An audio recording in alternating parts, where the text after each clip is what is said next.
గ్రామ స్థాయి నుంచి దేశ రాజకీయాలంతా కూడా ఆటో డ్రైవర్లే ఆటోలో చర్చిస్తారు. పోయిన 5 సంవత్సరాలు చూసాం.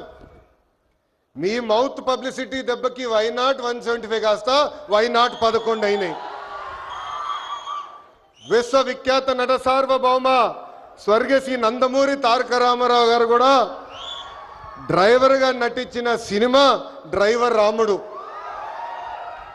మీ అందరి బాలయ్య నా ఒక్కడికే ముద్దల మావయ్య అయినా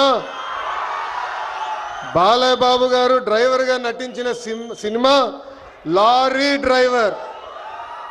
అంతేకాదు పవన్ అన్న కూడా నటించారు, డ్రైవర్గా నటించారు. ఆ సినిమా పేరేంటి ఇంపడట్లా, అత్తారింటికి దారేది. ఆనాడు అన్న ఎన్టీఆర్ కాకి డ్రెస్ వేసుకుని రాష్ట్రం మొత్తం చైతన్య రథం అయినా వెళ్తే ఢిల్లీ మొత్తం గడగడలాడించిన వ్యక్తి. చంద్రబాబు నాయుడు గారికి ఆటో డ్రైవర్ల సమస్యలు బాగా తెలుసు. కేబినెట్ మీటింగ్లో ఏనాడు ఎప్పుడైతే మేము చర్చిస్తామో మా ఆటో డ్రైవర్లకి మేము అండగా నిలబడతామని పదే పదే చెప్తారు.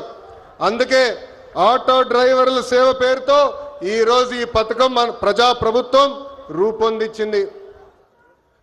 నేను ఎప్పుడు తిరుగుతున్నప్పుడు ఆటో వెనకాల ఉన్నా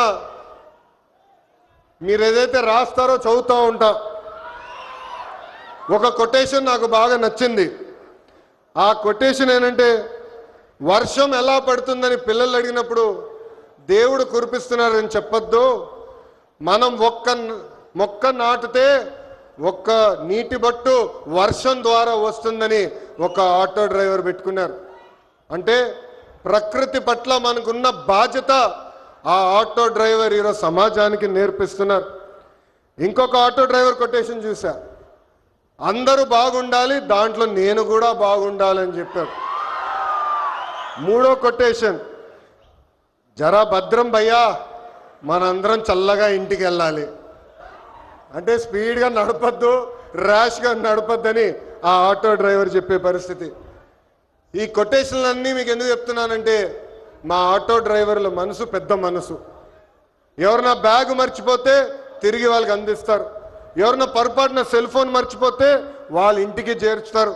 అంతేకాదు విలువైన వస్త్రాలు దొరికితే ఏకంగా మా పోలీస్ సోదరులు దగ్గరికి డబ్బులో లేని వస్త్రాలు దొరికినాయి, ఇది మీరు జాగ్రత్త వాళ్ళకి చేర్చాలని చెప్పే పెద్ద మనసు ఉన్న వ్యక్తులు మా ఆటో డ్రైవర్లు.